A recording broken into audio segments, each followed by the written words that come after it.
সময়কে কখনো অবহেলা করতে নেই, সময়ের মূল্য দিতে শিখতে হয়। শুভ সকাল বন্ধুরা,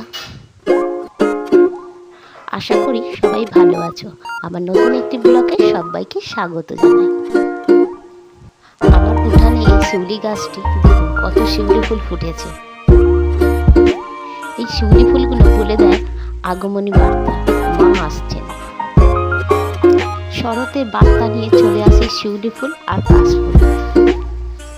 বেশি ফুল ফুটছে না, অল্পই ফুল ফুটছে। চলুন, ফুল তোলা হয়ে গেছে।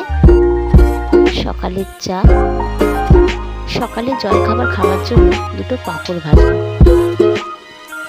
এই পাঁপড়টা 18 টাকা দাম নেয়, কিন্তু খেতে খুব সুন্দর। চলুন, পাঁপড় ভাজা হয়ে গেছে। আজকে কি রান্না করলাম আপনাদের দেখাই। ভাত, ডাল, মাছের ঝাল আর ওল ভাতে। এই লেবুগুলো বাজার থেকে আনা হয়েছে, কদিন ধরে পড়ে আছে, কিছুতেই খেতে চাইছে না। আজ ভাবছি একটু জুস করে খাওয়াবো। এখন ফলের খুবই দাম। এই জুসারটা আপনারা দেখেছেন, মেলা থেকে কিনে নিয়ে এসেছিলাম। দেখি কতটা জুস হয়। বিকালবেলা একটু বাইরে বেরোবো, মিষ্টির জন্য নেব একটা হেয়ার ব্যান্ড আর দুটো ক্লিপ। আমাদের পাশে একটি বউ মেয়েদের সাজগোজ নিয়ে বসে, সেখান থেকে মিষ্টির ক্লিপ আর হেয়ার ব্যান্ডটা নেব। একটি লেবুতে ভালোই জুস হয়েছে দেখুন, আরেকটি লেবু করব।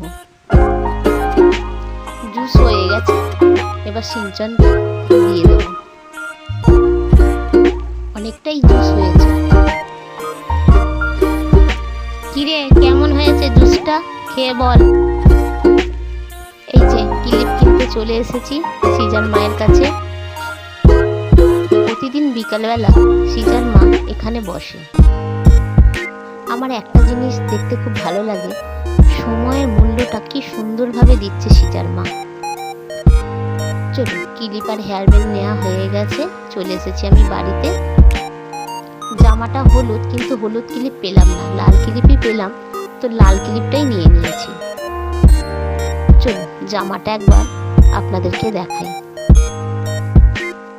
আমার ব্লগগুলো কেমন লাগছে? ভালো লাগলে ছোট্ট একটা লাইক দিন। সবাই ভালো থাকবেন, সুস্থ থাকবেন।